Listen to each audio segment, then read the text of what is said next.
Well, hello guys and welcome back to Mr. G Physics. Here Mr. G, and this time we're going to be making a video for the grade 12. The grade 12 just started to write the exams, the national examinations, and I think it's a good time to start and do some question for grade 12. So we're going to start doing a question on work, energy and power, which is a very difficult topic.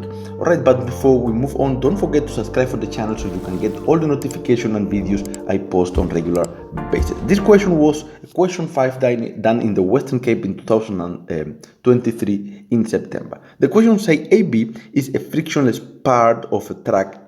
A is at a point 1,2 meters above the ground. Block P with a mass of 0,3 kilograms slides past point A with an initial velocity v and reaches point B with a velocity of 7,5 meters per second. The diagram is not drawn at scale. And here is the diagram with all the situation here. Note the only thing I want to point is that at point E, the block is moving. It's not at rest. It's not being just sliding from A. It was passing by.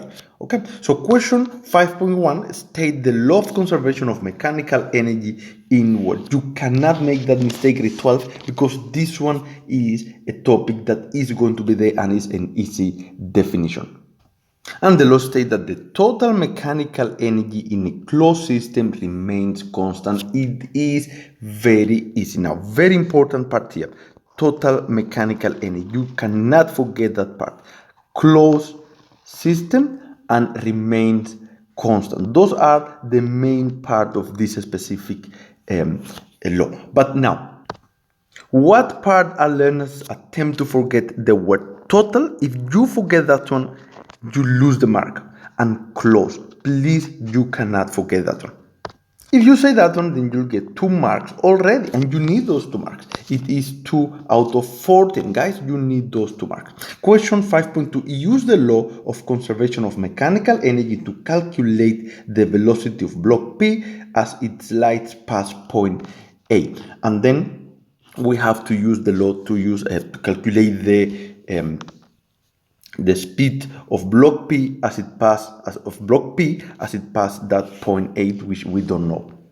Now let's just begin here, but maybe the space is not enough. Question 5.2. The law says that the mechanical energy total is conserved. So in other words, we can say that the total mechanical energy at A is going to be equal to the total mechanical energy at B.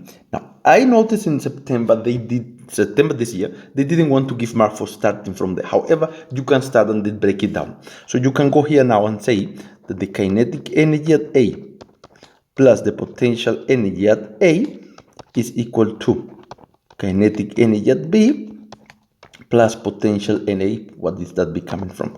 Potential energy at B. Guys, this one is the law of conservation of mechanical energy. This one can go further on, and we're going to go to a new page because the space is a little bit small here. So we're starting from here. Now, the kinetic energy at A will be half mass speed at A squared, which is what actually we are looking for. The potential energy at A is the mass multiplied by the acceleration due to gravity multiplied by the height at A. Kinetic energy at B is half mass speed at B square plus mass acceleration due to gravity h at B. Guys, the first mark is for either of these 2 steps here. So that one will get 1 mark. Okay, and the rest is substitute what we have. We have all the information. So this one is going to be equal to half. The mass was 0,3, but note the following as well, which I want to show you something here. We are going to substitute the mass, but you can cancel the mass in case sometime they don't give you the mass. If you notice, we have mass on the right hand side as well as on the left hand side. That mass cancel each other, guys. It's a common factor, but I'm not going to do it. I'm going to substitute the mass, but it can be cancelled. So the mass is 0,3. Speed is what we are looking for, plus 0,3, 9,8 the height at A is 1,2 equal to half 0,3. The speed at B is 7,5 meters per second. It's a square. And the height at B is 0. So I'm going to write 0,3, 9,8, 0, because at B there is not height. All right, and then I'm going to move all this onto the left. Guys, I like to be working kind of squares, so all the equal signs are one below the other. And the rest is just calculation. So here we're going to have a 0,15 VA squared plus 3,528. This is equal to 8,4375. I am not going to round off. The idea is to round off at the end. So roll this one plus 0. Once more, let me move this one and place it in there. Okay, so now it's just calculating.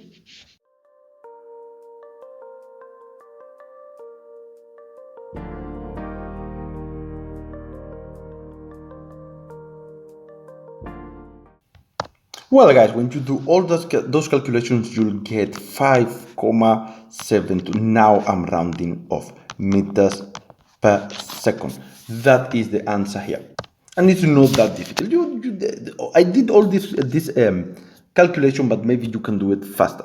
Okay, now the marks here, you get 1 mark for the left-hand side substitution. It means all this substitution here, and 1 for all the right-hand side substitution, as well as 1 for the final answer. That gives me 4 marks for the total of this specific question. Guys, I don't think it's very difficult to do it. It's one of the questions you can do.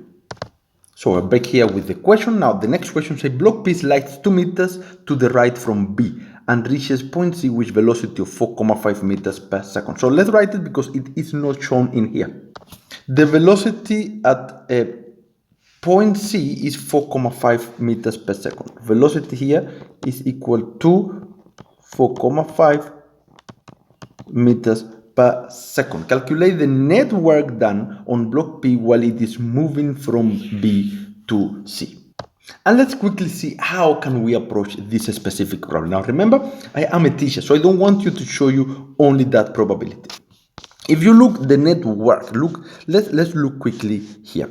Net work, first of all, is equal to net force multiplied by the displacement multiplied by the cosine of theta. This is one way of calculating net work. However, you can see it's a little bit complicated, but it's one option. Okay. Alternatively, we can add the work done by all the forces. But let's say it's friction because they say up until B is not friction. So net work is equal to the work done by frictional force plus the work done by gravitational force plus the work done by normal force. Those are the only forces acting there.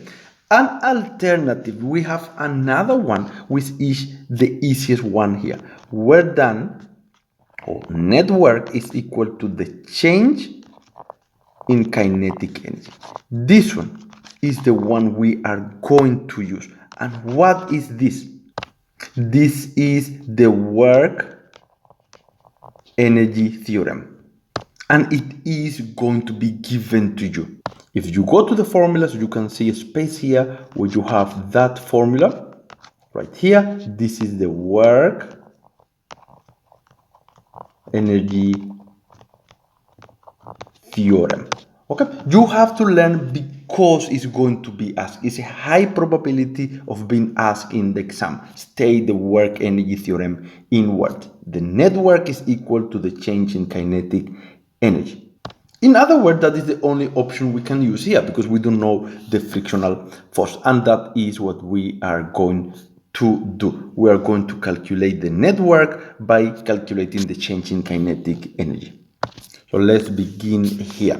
Net work is equal to change in kinetic energy. Remember, guys, any change in physics is final minus initial. So net work is equal to final kinetic energy minus initial kinetic energy. All right, so net work is equal to, and now we can break this one even more, half mass speed final square minus half m speed initial square. Final and initial is referred to B and C. So if you want, you can substitute instead of F and I, B and C. So let's substitute here what we have, which is everything.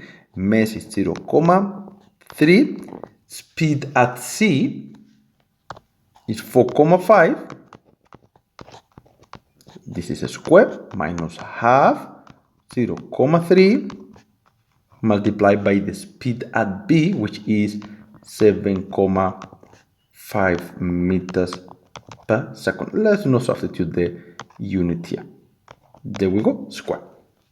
And guys, you will get that the net work is equal to minus 5,4 joules. That is the answer.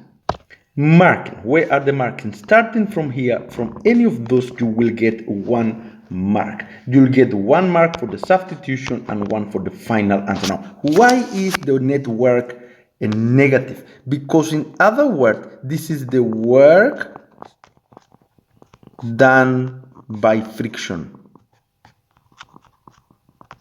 That is the work done by friction. And in this case, energy is taken away from the system. If you remember, work done by frictional force is equal to the product of frictional force, which now can be calculated using here, multiplied by the displacement, multiplied by the cosine of 180 degrees. This is equal to minus 1. The only force that does work in that surface is frictional force. The normal and the gravitational force does not do work in that specific point. Guys, this is 5.3, another 3 marks.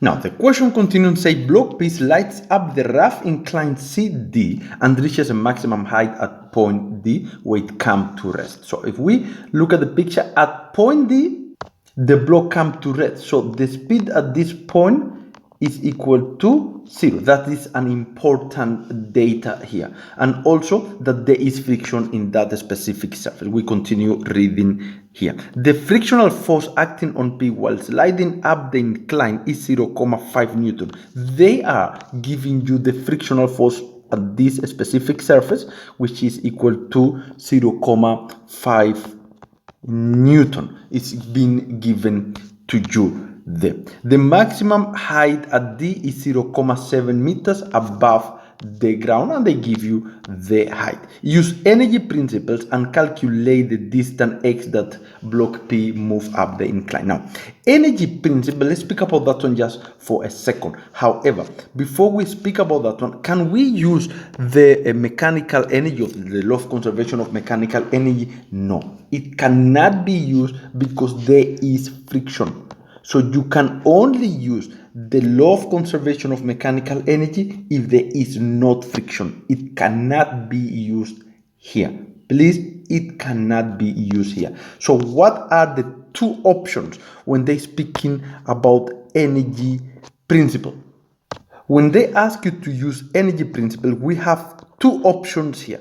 One is the work energy theorem, which we already used in this question 5.3. So that is the one. Net work equal to change in kinetic energy. That is the first option. The second option is to use the conservation of energy.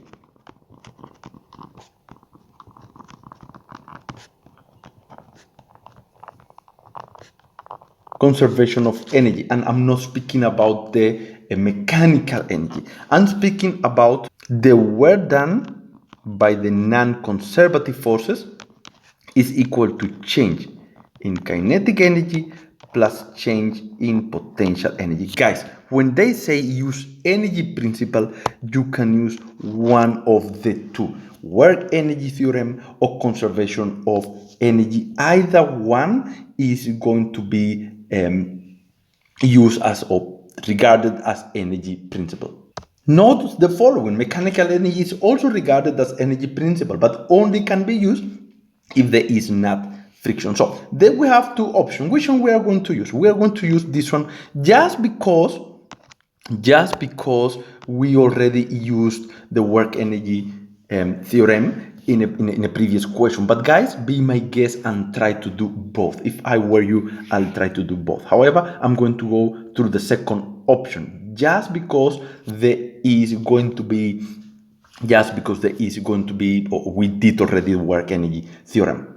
Alright, so here is question 5.4, and I redraw everything with the data that we have here. Okay, so that is what we have in the data. Now I have a lot of questions, a lot of videos on work energy theorem. I'm going to leave few links here, but guys, you can always try and do more. Okay, so we are going to use the conservation of energy. Work done by the non-conservative forces is equal to change in kinetic energy plus change in potential energy. Okay, you need to know what is a non-conservative forces. Remember, those are those forces that does not depend on the path taken or depend on the path taken. Pardon, the work done by the force depend on the path taken. Okay, so in other words, this one is the work done by friction. That is the work done by friction. Or for instance, the work done by tension, the work done by applied force. Those are the non-conservative forces here. Okay? So if you look on that incline, the only non-conservative forces is frictional force. Now, I recommend if you use the work energy theorem, even this one, I recommend you to do the free body diagram in which the x-axis, you draw the axis, the x-axis is going to be right on the surface, and this one, for me, is going to be the displacement. This one, I'm going a little bit out of the specific question because I want to explain for the angle, in case somebody using the work energy theorem. So here, we go for the perpendicular surface, this one is the y. So now here, what forces are acting on that specific block? There is friction. You can see the angle is 180 degree.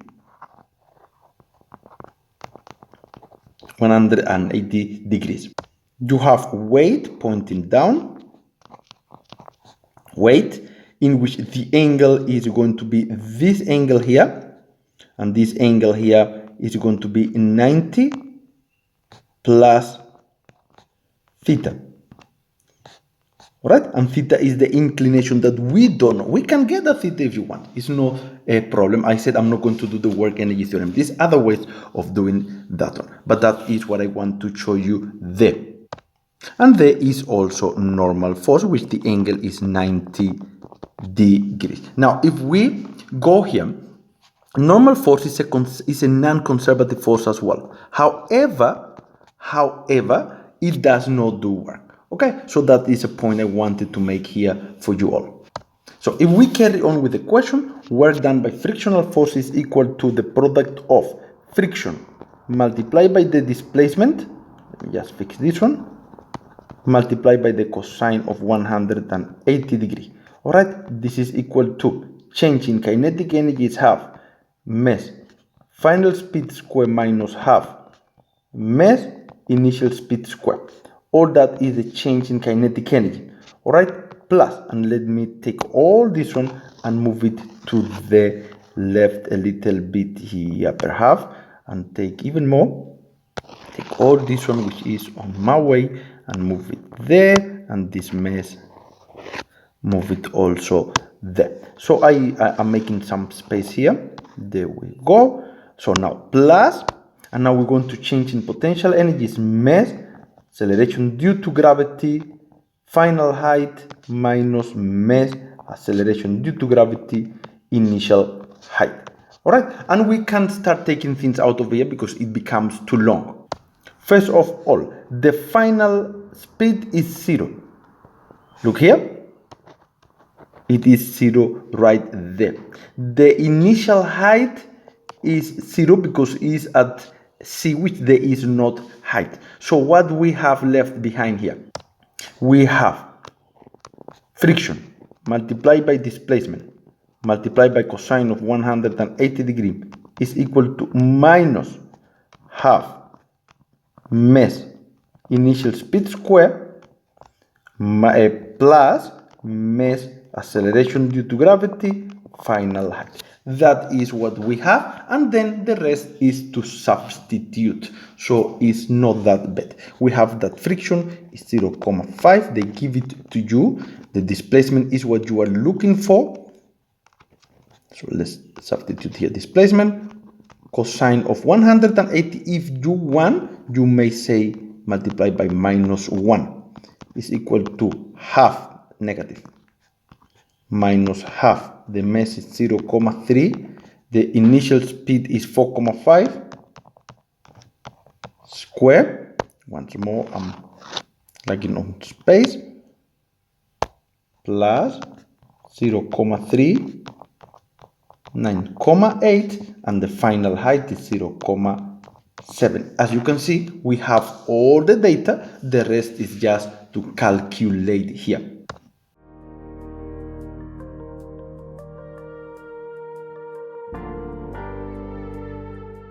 When you do all those calculations, which is quite simple, you get that the displacement is equal to 1.959 meters, and you can round off to 1.96 meters. It's not a problem there. So this one is the answer, guys, for this specific question. All right, if you use the conservation of energy or the work done by the non-conservative force, there's a lot of videos of this one I made previously. Marking wise, you'll get 1 mark from beginning with this one, and then you start getting marked by substituting the work done by friction here. You get 1 mark for substituting that one, changing kinetic energy, the potential energy, and the final answer. So it's 4 and 1 is 5 marks for the question. The total is 14 marks. And that is the end of the question, guys. Thank you for watching. I hope it helped. If it helped, thumb up, subscribe for the channel, write comments, ask questions, and then I'll see you next time. Mr. G here.